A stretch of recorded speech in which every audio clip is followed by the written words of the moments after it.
What's up, guys? Welcome back to another episode of the Parabellum podcast. I am super excited to be doing this podcast tonight with no one like that I would want on here more than my good friend Billy McLean.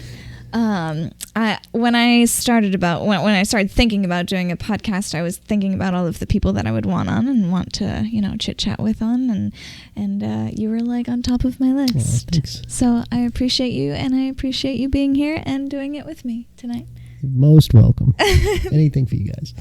And Billy, so again, I am doing the 75 hard, so I have a Celsius drink, and Billy has some awesome sake that he brought with him that he's gonna indulge in. And last time he was over, pour yourself some. And last time he was over here for a visit, he brought me not one but 2 bottles of sake, and it was really great. And he even brought me like little cups or something. Yeah, like a sake set to pour it into. So it was very good. It was very good. Cheers. Salud.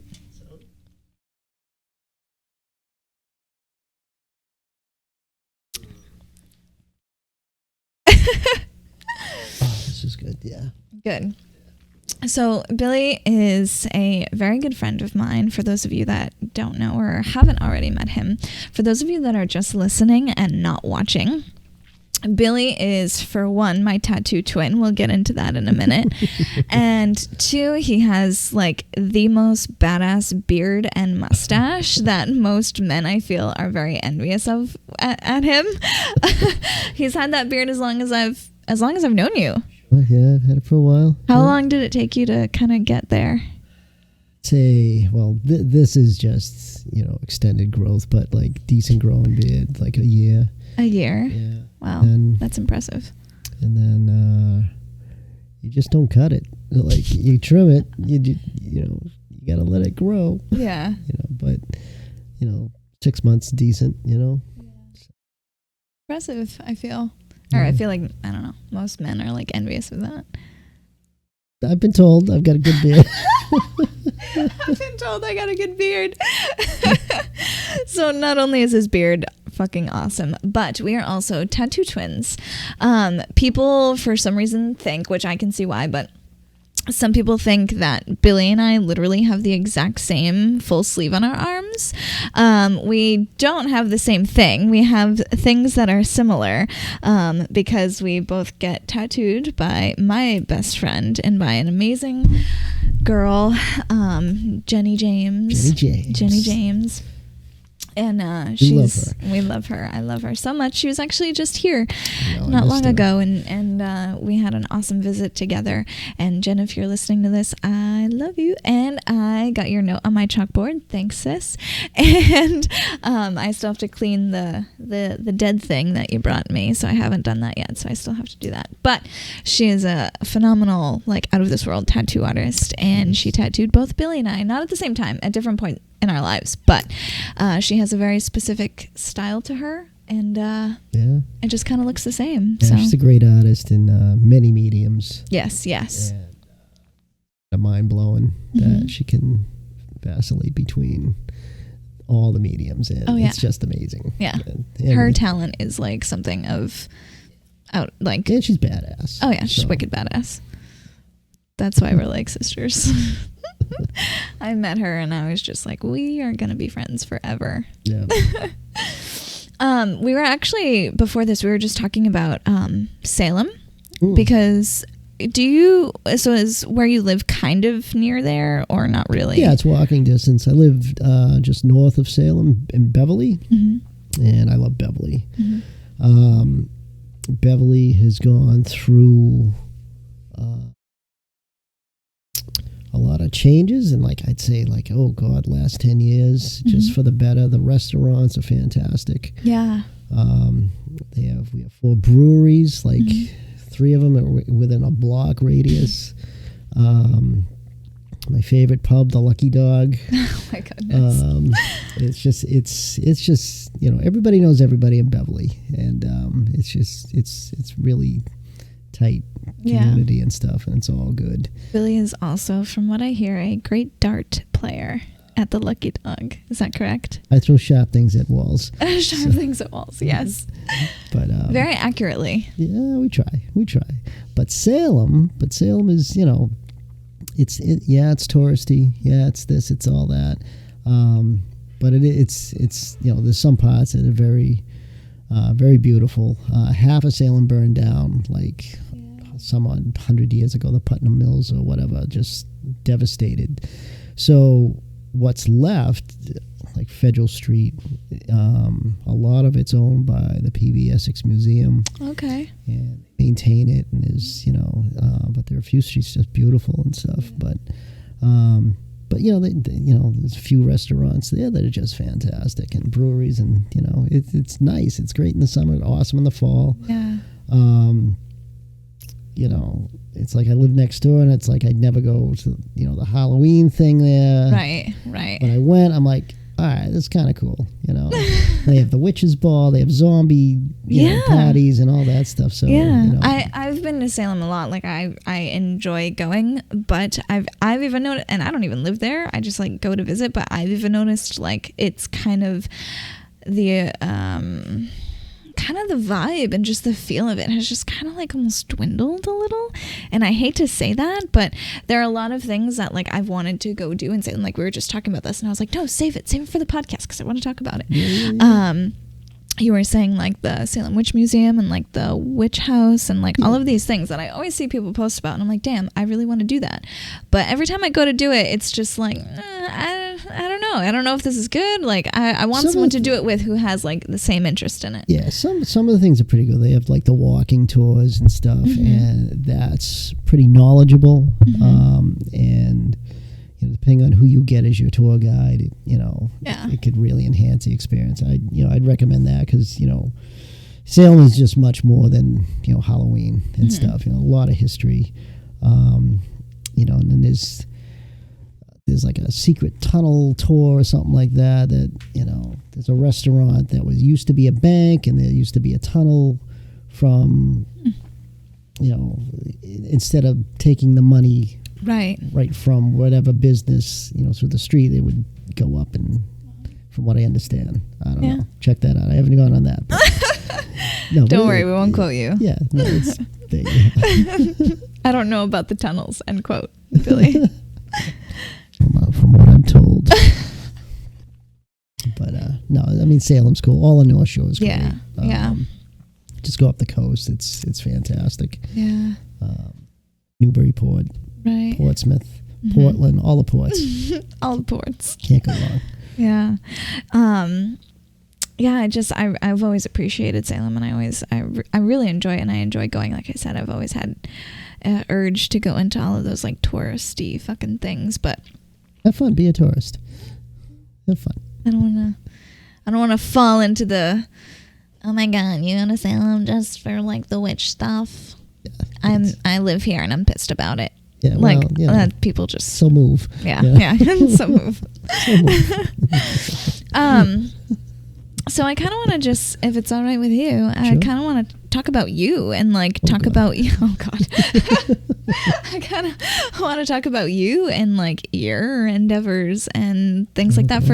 For those of you that don't know, when you come into my studio, you'll see lots of, we actually have a few more that we haven't hung yet, only so many months later, but, you'll see a lot of canvases of pictures of a international event that we host every year in Boston. And those canvases, those pictures on the canvases are pictures that Billy took. And Billy is literally the best photographer, or one of the best photographers. Not only have I ever had the pleasure of meeting and shooting with, and am I lucky enough for him to be my friend, but he's also like the most detail-oriented photographer person like ever.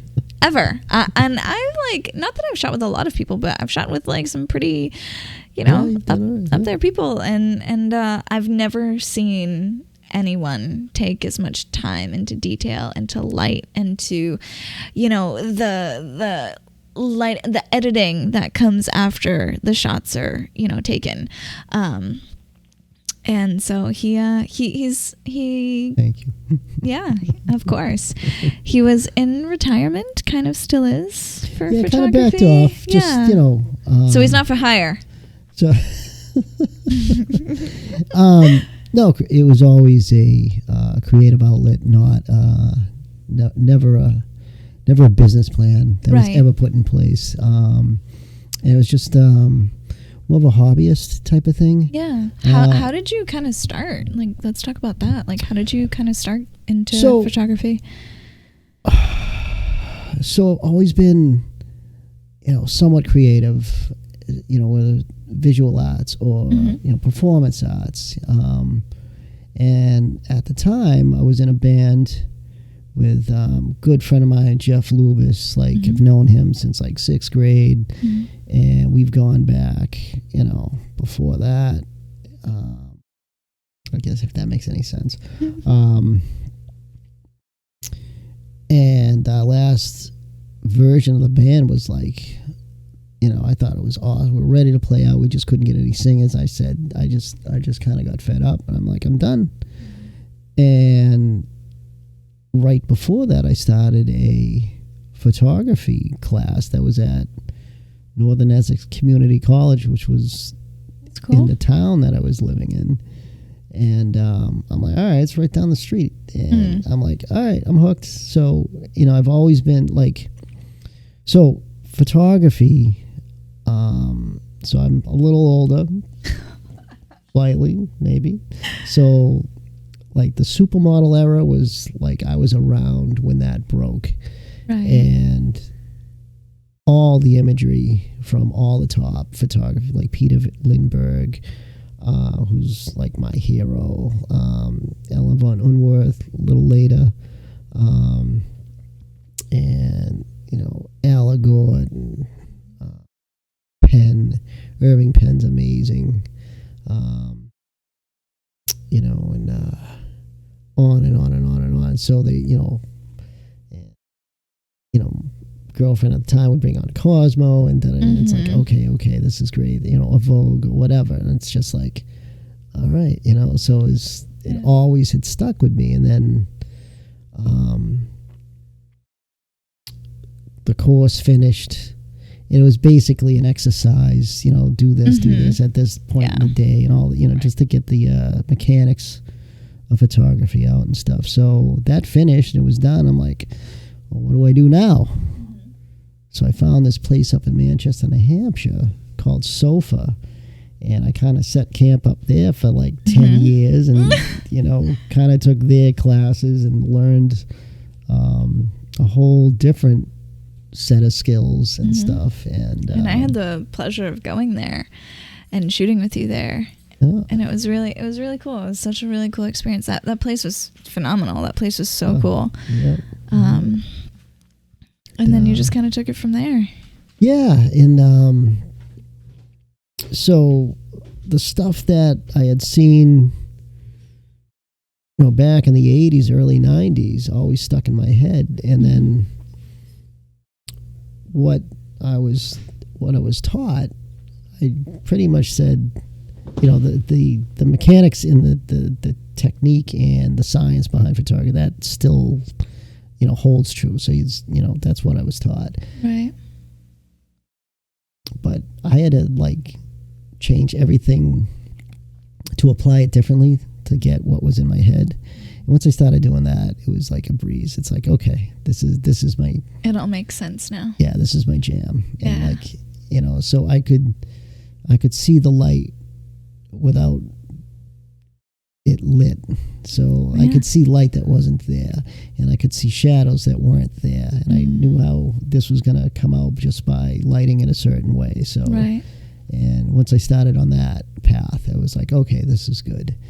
So, and then pre-COVID, the fall of 2019, I just, you know, it was one of these things where I'm like, all right, I think I've said all I need to say. And I kind of just took a step back. Yeah. And I didn't pick it up till a friend of mine who's in a band, this band here, Mother Iron Horse. For those who are interested, they're kind of cool. He's a good friend. He's like, hey, I know you're not taking photos anymore. Can you take some shots with your phone? And I said, I'll bring my gear, kid. And that was great. That was cool. And it must have felt like good, maybe, to kind of do it again, or was it like a stressful almost? No, it wasn't stressful. Like, I had to like literally dust the camera off. And it's like, oh yeah, this dial, I'm like, I had to check. All right, this dial does this. Yeah, okay, we got this. And and it was a live performance with like lighting that changed like every second, and like it's like you're just like at the firing line. It's just like you're on the go. It's not like set it and forget it. It's like you're changing, manual settings all the time. I'm like, okay, I'm back. Yeah. So, and that was cool. That was fun. And then came down here, took some shots. Yes. And that was kind of fun. I think they're snapshots. I don't think that, anything they artistic. Are beautiful, Billy. They are beautiful. But, and then I've been assisting, a couple photographers here and there, and that's fun. I can get involved in the creative process, but I kind of walk away after it's done. It's like, all right, that's good. I don't have to edit, 1,000 photos. Yeah, no, that's ridiculous. So that's awesome, though. That's really cool. I mean, as long as we've been friends, I don't think I've ever quite known the history of like your love for photography. Yes, love for photography. Yep. That what Billy said. Kind of started. So I think that's really awesome. I think that's really, really cool. Yeah, I mean, you don't know Peter Lindbergh. He passed away a couple of years ago. He's just everything I could dream for like my images. He was like the standard, the gold standard for me. And so if anything was remotely close to that, I was like, all right, that's cool. We get this, Yeah, that's awesome. What was I going to say? With all of your like years in it, and even more so like now picking it up after so long and whatever else, like, do you have either something that you want to achieve, or like what's been your biggest photography achievement thus far, or maybe it hasn't happened yet, I never go in with a set goal. And it's always been whatever falls on my lap. That's how my life in general. And it's like, it's working. I hope. I'm still here. Yes. But it could be simple, like really, really simple things. Like I'd have a photo and I would have like rim lighting just under the chin, and it would like, Rembrandt lighting on the face. Like everything was just set up perfect. Yeah. And it's just like nobody else cares about this shit. But like when I look at the photo, I'm like, I did that. I did that. And I can like, all right, that's cool. Yeah. It's funny because like asking you that question and then hearing like what your thoughts are when you like Billy came to me one day and we were looking at photos and looking at photography and things like that, and he goes, yeah, let me show you something I'm really proud of. And he pulls up a photo of a model that he had shot, and I thought it was gonna be like it was just a portrait of her, and she was a beautiful girl. It was in black and white, like very like, okay, that's a photo by Billy. And I thought it was just going to be the photo itself, and he like zooms in on like her cheekbone, and he's like, he's like, you see that light? You see that contour on her face? I did that. like that. No, it wasn't the photo itself. It was like the contour of the light on her cheekbone is like what you were super proud of. And I was like, damn, fucking yeah. Like she's like, her cheekbones are fucking chiseled. Like I see it. But yeah, that's just really, really funny. Yeah, no, and it's like little things like that, like that win the day. It's like, all right, damn, that worked out really good. So yeah, I love the black and white. I started shooting film back before it was back in vogue, and I got like criticized. Why are you doing film? All digital. Da, da, da, da. I'm like, hey, shut up. Yeah, right. I'm doing film. I'm doing whatever I want to do. Right. Yeah. And and like that same photographer who's excellent photographer. Now he's shooting film. He's like, hey, what do you do? I'm like, oh, try this. And it's just funny because I always kind of had whatever I had in my head, regardless of what somebody told me. No, this is right. Like I've had the owner of Sofa, Bud Thorpe, love him to death, right? I would be setting up a shot, and he's like, "You're doing it wrong," and he would change the setting. I'm like, "Can I swear on this?" Oh, yes. Right. This is, yes. So I'm like, "Bud, don't touch my fucking shit. You don't know what I'm doing. I'm doing this for a reason." I go, "Get out of here." And he's the owner of the studio. Pretty impressive, imposing guy. Like, he would kill me, right? Awesome guy. And he's like, all right. All right, I respect you. I go, get out. Yeah. And Bud, amazing photographer. Like, awesome. But that's the thing. I knew what I was doing and how I was going to apply it. And it didn't make sense to anybody else but me, but the results are this, where's the camera taking me? I've gone to expos that you just read about, you know, and it's like, and you've been like all over, like you've been in Vegas and like, well, yeah, you've gone to Vegas, you've gone, I don't know where the fuck else you've gone, but you've gone places. I've seen the pictures. So the Vegas trip, that was awesome. Went with a friend of mine, Greg Thevenin, and Rachel Deshay, who I've shot many times. She's beautiful person, beautiful, just awesome. And Greg and me, we usually get paired up like for classes up at Sofa and whatnot. So we're like on the same vibe, and we gel, man, like peanut butter and jelly. And so we went out to Death Valley for like, I don't know, 8 days, and we just from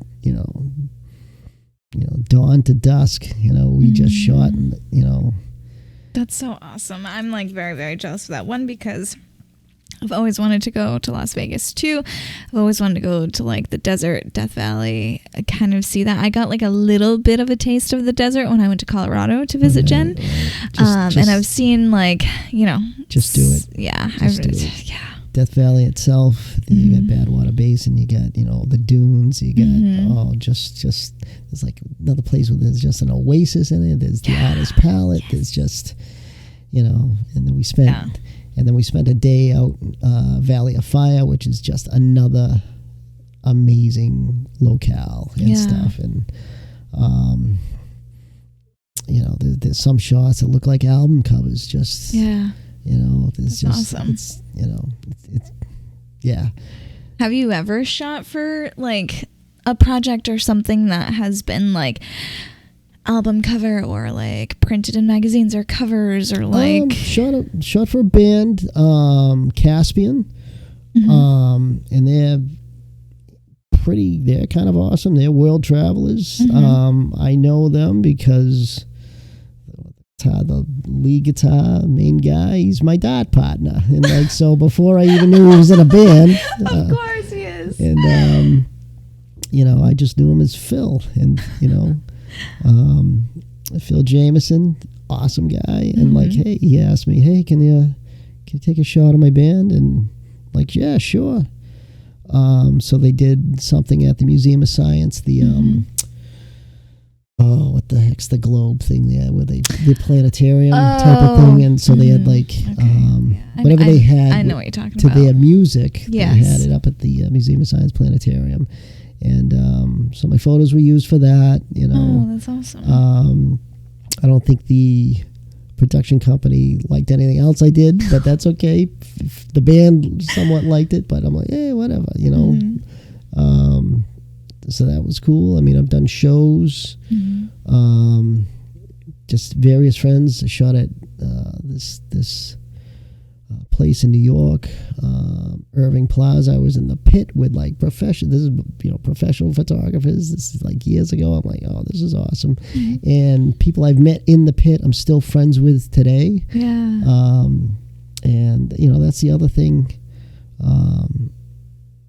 Just the connections that are long-lasting, artistic, and not necessarily local. They're across the country, across the world, and that's kind of interesting, you know. Yeah. So, do you have like a favorite thing to shoot?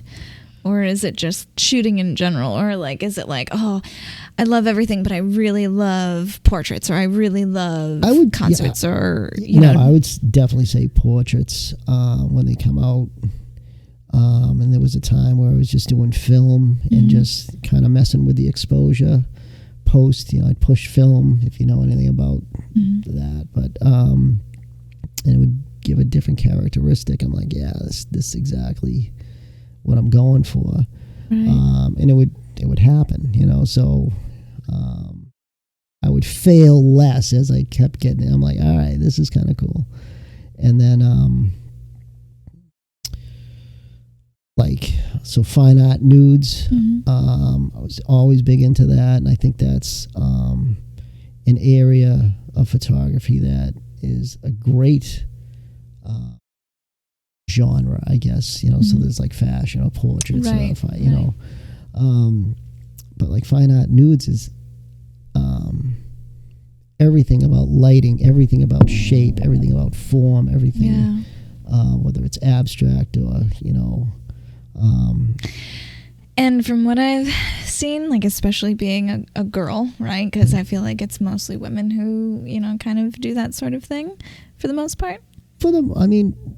Yes and no. Yeah. Yeah, I'm sure there's plenty of men that do it, but I guess maybe it just catches my eye more because I am a girl trying, looking for that. Yep.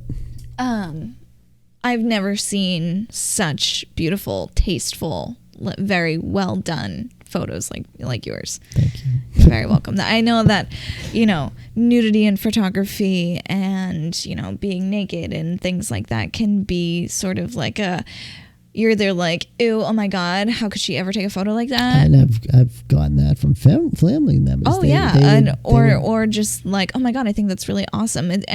I feel like it's either one way or the other for most people. Sure. And I've always thought that it's not like I've always said, it's not the boob, right? It's the lighting on the boob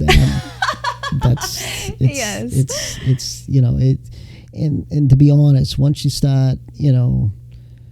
start shooting, it's you're not thinking about the nudity at all. Right, like it's not even there. Right. It's the lighting. Do I get this? All right, change the it's the shadows. It's just and it's capturing some art, and that's my job, is to capture what is in front of me and what's in my head. Right. And getting the two to mesh. Yes. And it's like, all right, okay, let me change this, let me do this, try, Yeah. And then you engineer it to get to the picture you want. Yeah. I said, your fine art photos like that are so unbelievably done, I think, in my opinion, and so tasteful and so beautiful. And thank you. You should be like super fucking proud. Like you should be super fucking proud of yourself. And I know you kind of pulled back from like your lens for a bit because of just like the drama and everything that kind of goes with it and whatnot. But like, yeah, man, you fucking kill it. Thank you. I always show everyone your your pictures. It's funny because I was talking to Angel, a girl that I train here. We're all doing the 75 hard together. And you have to take before pictures of yourself and then after pictures of yourself, and then you have to take a picture of yourself every single day. And for her before pictures, she was telling me how she was like looking up bodybuilding poses, and which are like incredibly difficult to do from what I hear. She was looking up bodybuilding poses and she was like trying to like flex, and she was like taking them of herself, and she was saying how like none of them come out right. And so she finally got them to like, look okay to like put together. And I was like, dude, we should just get like some photos taken of us afterwards. And she goes, oh yeah. She's like, we should totally do that. Like we should like tan ourselves. Or maybe I mentioned tanning myself. And, maybe they just agreed. And I was like, yeah, we should take like beautiful like after pictures, and I was like, I do know a guy who specializes in pictures like this. And then I showed her your Instagram, and she goes, "Oh my God!" She's like, "He takes these pictures?" I was like, "Yeah," and he took all of the pictures in here. She's like, "No fucking way!" I was like, "Yes, fucking way." So be proud of yourself. Be proud of what you've done. Thank you. You're very welcome. Thank you. I appreciate that. No, of course. There's, we always try to go. Me and Greg tried to go back to Death Valley because we had unfinished business there, and we just never did. It's not a regret, but it's, it's unfinished. Yeah. And I might get a book together. Yes. Just because, we'll see how that works. Yeah. I got enough. I think I got enough for, just not big, not huge, but just like a memoir. Like, that's awesome. This is what I did. Dude, I'll buy it. I'll give you one. It's not for sale. I'll support you. I'll buy it. Thank you. Because I think you're great. And everyone loves you. It's like, okay. So once you've hung out with Billy, it's like, Billy is the type of person where he knows just enough about everything to hold a conversation with you. Like, we could be talking about like photography and sake, and then you could talk about like fucking NASA, and he'd be like, "Oh, I know well, a guy." Yeah, I know a guy. Well, NASA, you see the spaceship and da da da da da." Like, it's really awesome. So everyone always loves. It's like an event when Billy comes down for a visit. It's like such an event, because everyone just loves him because he's such an awesome dude. Thank you. You're very welcome. I hope that we fulfill you. Like, oh, this is fantastic. I love you guys. Okay, you know that. And I'm, good. It's we had talked a while. Hey, you got to come down. Got to come down. Got to come down. Yes. And it's like, if you don't do things in life, they just never get done. Mm-hmm. So. It's been 6 weeks since the last time I came down, and that was it was a ball. Oh, such a palate cleanser from life in general. It was just shenanigans. It was so many shenanigans. Oh, and it's just fun, Yeah, and we have fun. Yeah, it's a good time. So, and that's where the sake came from. Yes. What's your because Billy and I both like some good whiskey. Oh yeah. And for those of you that don't know, I got Billy onto picklebacks. Oh man, that was Jesus Christ. So there was like the building of the pyramids. There was like Stonehenge. And then like we landed on the moon. Like just these major like things in history. And then picklebacks came around. And I was like, because I was like skeptical. Like, oh my God. When he came down last time, I was like, okay, Billy, like we're going to go to the Packy. We're going to do this. We're going to do that. Like we'll get whatever you want. And I said, listen, we're going to have to do some picklebacks because I turned Eric onto them. Eric loves them now. And I'm behind the curve on a lot of things in life. Yeah. And I was like, Billy, have you ever done a pickleback? And he's like, a what? And he's like, what? And I was like, a pickleback. And he was like, well, no. And I was like, well, you're fucking gonna. And we fucking gonna did. Yeah, we did. We did. Okay, so for those of you that maybe don't know what a pickleback is, you can only really do it if you like pickles. Yeah. Because, I mean. It's a thing. It's a thing. So what it is you get Jameson, an Irish whiskey, and you get just a regular dill pickle, I guess. Sure. I don't know. Yeah. You get just regular pickles, and what you do is you take a shot of Jameson, and then immediately you chase it with a shot of pickle juice. And holy shit. Holy fucking shit is right. It is so delicious and so good, and it's so easy to do too many. It's so easy to do far too many. Yeah. Because it just tastes so good. And it's like, I'm usually not a Jameson kind of gal. I do like me some good whiskey, but it's not my favorite. There are better whiskeys. That's okay. It's okay. We won't tell. It's all right. But they're bomb. Yeah, they are. Absolutely. Yeah. So we had quite a few picklebacks at my house. Ooh, and I continued that when I went back home, and ooh, that was a rough time. Ooh. Oh, no. It was so good, so good, so good. And yeah, that's fun. But yeah, whiskey's good. Yeah. Unfortunately, I know a few bartenders who know how to make a good pretty one. stellar whiskey drink. Oh yeah. You know, My even if again, Jenny, she when I first, became older and started drinking, she all she drinks for the most part, like she'll drink other things, but for the most part, all she really drinks is Jack Honey. Oh yeah. That's all she drinks. And then like right. she was like, dude, if you're gonna drink, just here you go. And like that was it. And that's right, our going away party. I got it. that's right. That's right. Yeah, you were there. Yeah.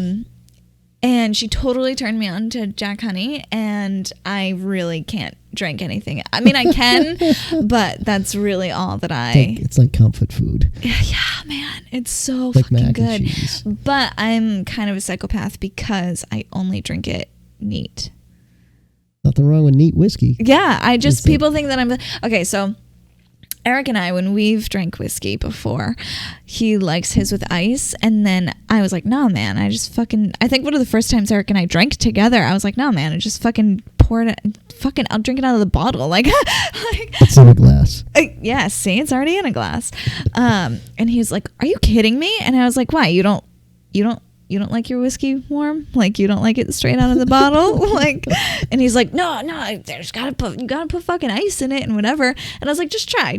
Like, if I can do it, you can do it. Like, come on, don't let me be like more of a man than you. The only time I would Just kidding, drink Eric. whiskey with ice, if the ice is infused with something. Ooh. And then you can like, just kind of, Yeah. it's a whole different vibe and stuff. Yes. But And then I did kind of start every once in a while. I'll put some ice in my whiskey, and it's not a bad thing. I get it. Like, I get the hype, but I do like just straight neat whiskey. I like the burn. It burns so good. I don't want to dilute the feeling of it, if that makes sense. Yeah. Like, it's not supposed to feel good. Like, you're literally drinking fucking poison. Well, no, if you, it's in a sense, it's like, look, you take your poison however you want, whether it's neat, yeah, which I like, on the rocks, or you cut mixed it with something. If you cut it with water, right, because that in itself is supposed to liven up some of the flavors and whatnot. Mm-hmm. So, I prefer neat or in some concoction that my mixologist friends can come up and create, and they do a good job. Yeah, like, too good. Yeah, I had a espresso martini for the first time not too long ago. Boss. And it was fucking awesome. I had my good friend Wesley, who's a bartender. Wes, yeah. Oh, yes. Dude, yeah. Yes. And you remember Wesley. Yeah. And great guy. He made me, we went out to eat at his restaurant. Well, I mean, not his restaurant, but the restaurant he bartends at. And he made me an espresso martini, and I had never had one, but I've always wanted to try one. And holy shit. The first time I had an espresso martini was the Boston Tattoo Convention. I was at yes. That's Stephanie's on Newberry, right? Yeah. And we're like, the friend I was with, I'm like, I could go for a coffee, but I really want to drink. And they're like, hey, idiot, why don't you get an espresso martini? We can put them I'm together, I'm like, dumbass, duh. Once again, the curve. I'm slow. I'm old and slow. And I'm like, dude, that's like the greatest thing in the world. Yeah. And it's so good. Yeah, and like, yes, I get the hype. I get it. Hype. Oh yeah, no, it's I get it. Good. And the guys at Lucky Dog, awesome espresso martini. Jeez. I'm like, no, that would be the last place that I would expect to have a bomb ass espresso martini. No, dude, you gotta, when you come up, we're gonna play darts and drink espresso martinis. Oh, dude, Beverly is so good. Yeah, freaking love it. Restaurants. It's just great. Just, you gotta come on up. Hey man, I am absolutely down. I'm always down. Speaking of tattoo conventions, I kind of want to touch on that a little bit because it like came up and shit, right? So just have one. So I used to kind of work at I used to have booths and stuff, or I would help, whatever, at tattoo conventions. And I like had my own other business at the time, but I've dissolved it since then. Which was kind of cool. It was cool, yes. Thank you. But we met at Jen's Pipple thing. We met. Yes. You were taking pictures for Jen's Pipple thing. Yes. We met in passing. Yes. And like, I think I was heading out. And you were literally leaving, and I was coming, and you were just like, "Oh, yes, this, all of this, is we're gonna be friends. yes, I'll talk to you later." All of this, yes. And then it was literally that the conversation. It was that, and then how are you? This, and then I would see you at all the tattoo conventions, yeah. And then we would also see. I don't know if calling her a friend would be too much, but maybe someone we have each other's phone number. We're acquaintances. Victoria, Lay Meow. Oh yeah, Vicky. Yeah, exactly. Yeah, Vicky. And I would see her, and I kind of had the same encounter of she literally walked up to me, and she had just had suspended. Yeah. So she still had like the hooks in her back, and she walked up to me, and she's like, "You're so cute." And I went to give her a hug, and I was like, "Oh my God." Oh my God. blood. Yeah, there's like blood all over you. Okay, thanks. But yeah, she's the cutest little thing. I love her to death. But you were taking pictures there, and I was like, "Hey, we're friends." I think I think we're friends. Yes. And then just because you went to Live Free or Die tattoo convention. Yep, up in Manchester. Did you go to the Boston tattoo convention? So I went to like a number of Live Free or Die up in Manchester. Yeah, I think I've gone twice, maybe once or twice. Because one I think I went to... You had the booth. Yeah. The other one you just kind of hung, right? Yeah, exactly. Because I went once, and I think maybe I just went the first time, and I didn't work at it. All right. And then the second time I went, I got a booth right next to Lyle Tuttle. Yeah, right? Yeah. For those of you that don't know who Lyle Tuttle is, he's unfortunately passed. Icon, legend. How can you how can you even like explain him for those of you that don't know? I mean, he's all of the things tattoo. Yeah. Like multi-generational. Like has like a bodysuit. Yeah, I mean, he tattooed Joan Baez. I think he tattooed Janis Joplin. Mm-hmm. I mean, he was one who didn't frown upon tattooing women when it was like so... Frowned upon way back in the, let alone tattoos on anybody. Right. Gave a whole different connotation, but, he was the guy. Yeah, and it's funny too because I kind of recognized him, but I was like, what the fuck do I kind of know him from? Like, he looked kind of familiar, but not really. Like, I couldn't put a name at the time, and he just kind of looked very different. And both of our booths were literally right next to each other. I was like, and people I did not know, I had no idea who they were, came up to me and were like, how much did you fucking pay to get to a booth right next to Lyle Tuttle? And I was like, who? Like, what are you talking about? And then I realized you came up to me and you're like, dude, do you know who fucking is right next to you? And I was like, can you tell me, please? And then Lyle and I, because of course he's just like old man who likes younger tattooed ladies. God bless his soul. Literally spent the entire weekend talking to him, hanging out with him. He gave me his card, sitting on his lap. Yes. Whatever. And he was like, I need to tattoo you. Like, come, wherever. And I was like, dude, I'll fucking take it. Unfortunately, I never went out there, and he unfortunately passed. Yeah, but and it's like,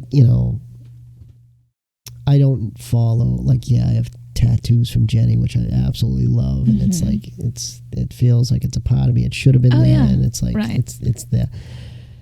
But I don't follow the tattoo culture, or me either. Quite honestly, like I could tell you who the drummer was from Rainbow, 1977 off this album, and da da da da da da da. Bobby Rondinelli, by the way, and like, I know guys in bands who like I'll play. I'm like, I can give you the liner notes of who produced this and that, and that. Yeah. but I pretty ignorant on tattoo stuff, you know, whether it's local and national guys and stuff. But Lyle, and like, so I went up, I'm like, I gotta talk to Lyle. Oh yeah, And I have the so- pictures. I literally took pictures Yeah, of you yeah, going yeah. up to him, shaking his hand, talking to him, and all of that. And I noticed he was similar age of my father. And there was one thing that was missing from his personal bio, that he was in the Korean War. And I'm like, and I asked, I'm like, dude, you're about the same age as my dad. Were you in the Korean War? And he's like, I was. And we talked about that and like his personal experiences there. Yeah. Whereas, you know, every other conversation would be about tattoo. Right, It's like, of course. you know, he's had enough of that, you know. Yeah. So that was special, and that was probably unique. And Totally. And I'm sure he probably remembered that too, because like you said, that's not something that a lot of people would either think of and or ask. It's very much so like that too in the Kempo world of like Francisco gets this a lot, or Mr. Tatum gets this a lot, or, you know, even just my instructors of like, no one just like asks how you are. Or like, you know what I mean? Normal people questions. Normal people questions. Like no one just asks like, you know, oh, how's your, I don't know, whatever. Right. It's always like, so can you tell me about this, and can we talk about this, like, you know, about this form, this form and this technique, and, you know, how do you do your long six, and like, and like, I don't get it nearly, like I'll never get it nearly as much as like, you know, Francisco and Tatum and like, you know, people up there, but just yet. But I can see like how he would really appreciate that conversation of you asking him that or talking with him about that, because it's it's totally different. Another thing, I'm big into music and stuff. I played, you know, like I said, in the bands and stuff, and like one funny thing, we were up, good buddy of mine, Dennis Walsh, smartest guy in the room when he walks in any room. He was a field engineer for General Electric, 35 years old, years ago, started up 400 megawatt gas turbine cogeneration plants in Korea. Jeez. And he was the boss at 35. And this is like no bullshit. Like he's got all the controls, but he also does all the work on my amps and guitars and all this stuff. So Billy is also quite the musician. For those of you that don't know, we got drunk at my house, and he pulled out a guitar that I have that I used to play many moons ago. That is so like not tuned and not anything. Fine. Like you played it with a penny because I didn't have a guitar pick. And you were fabulous. Thank you. You're very welcome. I didn't know you. I mean, I knew that you were a musician of some sort, but I was very, very impressed with your guitar playing. Thank you. Making it sound so good when it's so out of tune. Oh, you're fine. You're fine. Yeah, we got to go over that. That's a whole different conversation off mic, but we got to talk about. Yeah. But so me and Den's like, hey, I got some tickets to see Joe Bonamassa, and like blues rock guy, for those who don't know, and for those who do, you either like him or don't, but I think he's cool. I think he's, you know, one of the guys that are keeping blues alive and all that, and he's, you know, generally there's no secrets with him. It's like, this is what I'm using, and so we got a meet and greet up at Hampton Beach, and so there was a handler there, and he's just doing his job. He's like, listen, you go in. He's like, this is no bullshit. You go in, whatever you sign, take your picture and leave. Like, go. Like, go. Right. And he was being very curt and very direct. Yeah. And I get it. There was a line, you know, all the way to Salisbury Beach. Like, it was just fucking miles, right? So, and he was like telling, like, the handler was like, to everybody. And he was doing his job. Right. I wasn't offended. Yep, okay, we got it, buddy. No worries, right? So, this was the second date of this tour, and I guess the first one was in Joe's, you know, backyard of Long Island, right? So we did whatever, you know, venue out there. So there was like some journeyman journalist trying to make a name for himself. Yeah. He's like totally, cutting Joe to shreds. Like he doesn't care about his audience, doesn't care about this, and it's like, so Joe's like immediately like, what the fuck, and I've seen Joe a few times, and he's like the most transparent musician I've ever, met or seen, It's just, he's awesome, at least in my opinion. So, and like he was just like, what the fuck, right, with that whole thing. And so we're getting close, right? And so my buddy goes up first, and like he's like, "Hey, Joe, yep, great. We didn't have anything to sign. We just went, yep, great, okay, take your picture, great." And he left, so it was my turn. Any good reviews lately? He's like, "Motherfucker!" Throws the pen down. Let me fucking, and like he just went off. Yeah. And like he, we were having a like, dude, like I've seen, we were just talking just back and forth. So like now the handler is like, right. Joe, we gotta fucking wrap this up. Like, Joe, let's go. Like, and he's like, hey, I'm, but it was just so unscripted. Like, and like that is a moment. Right. Yeah. It's just fun stuff, dude. Yeah. No, that's so awesome. And Billy not only has the best fucking stories ever, but he's had some of like the coolest badass experiences, and I really appreciate that. I really appreciate when you share them. Thank you. You're very welcome. It's another fun one.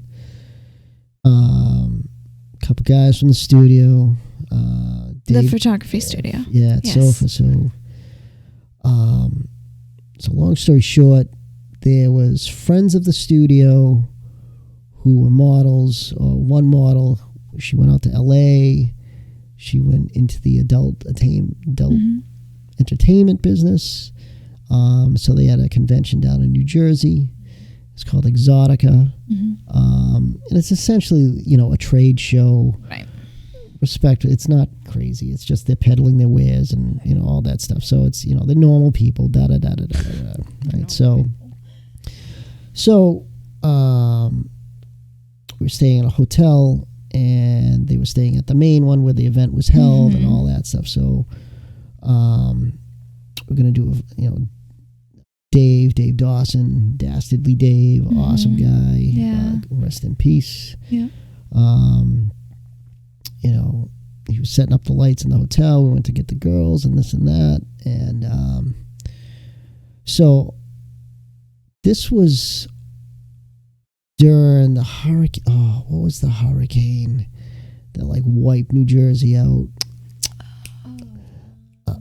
Damn it. Right. So anyways, whatever the freak it was, right? Yeah. New York, New Jersey, right. Just up the, it was devastating. So they still had a lot of line guys, like linemen and tree guys, like just, at every hotel. And So while we were gone to, get the girls, when a lineman, came outside, he was looking for weed, and Dave doesn't smoke, and he's like, I don't know, buddy, I don't smoke. You try the convention down the thing. I'm sure you'll fucking score something. And so, and the guy was like half in the bag, so he's like, okay, and like, so we get there, and I guess, I'm summarizing the conversation, assuming like, oh, you're a photographer, we're shooting girls, and and like, I don't think the guy believed him, like he was a photographer and this and that. So we get out, and two girls come out, and they're great models and this and that, and and he's like, oh wow, you guys are a photographer. Like he's like can't even speak, and he's like, oh, okay. So now we're like his best friend, right? He follows us to the elevator. Oh my god! And like just babbling shit about something. Like gets in the elevator, and like he's a lineman, and like he's like 6'3", big, brawny, like Paul Bunyan type of guy. Like he'd kill me, and he'd kill me like in a second. And so we were on like the 4th floor. He's like on the 2nd floor. Right, so he turns around to say like bye, and then like the two girls that we were with, he's like, oh my god, I have you on my phone, and we're like, oh fuck, yeah, we're like, close the door, close the door, close the door, close the door. Right, you can't press the close button door fast enough. And I'm like, oh man, that was fucking scary. Holy shit. So, you know, thank you, Pornhub. Yeah. You know, for, that's awkward. Yeah. I'm like, oh my God. Oh, thanks. Let's go. Yeah. Get the fuck out of here. So, yeah, I was like, oh boy. And that's just one of the like plethora of smorgasbord of stories that Billy has. But thank you so much for telling us these stories and drinking some sake and enjoying it, and talking to me a little bit about your life. And we are just about out of time, so all right, love you, buddy. I love you too, Billy. You're the best. Thank you so much. I really appreciate you, and I appreciate you hanging out. And you can literally spend your time with anybody, and you choose to spend your time with me and hang out here and see my business and see my studio and see my kids. Not my kids. The kids that train here. I don't have my own because fuck that. But time well spent. Thank you. Time well spent. Well, we'll certainly have to do this again. Maybe next I'd time. love to. We can do like a part 2 after my 75 days, and I can actually drink and enjoy sake with you. Yeah, this wasn't a total disaster because I don't know what. Yeah. So I'm just babbling here, guys. So. Well, thank you so much, Billy, and I appreciate you. And I had fun. I had a blast. Awesome. This is painless. Yeah, right? Well, thank you guys so very much for listening to the Parabellum podcast. And yeah, once again, ladies and gents, my dear friend, Billy. No, you're very welcome. Thank you. All right, guys. I will talk to you guys in the next episode. And I hope you guys have a great night. And I'll talk to you guys soon. Adios. Ciao.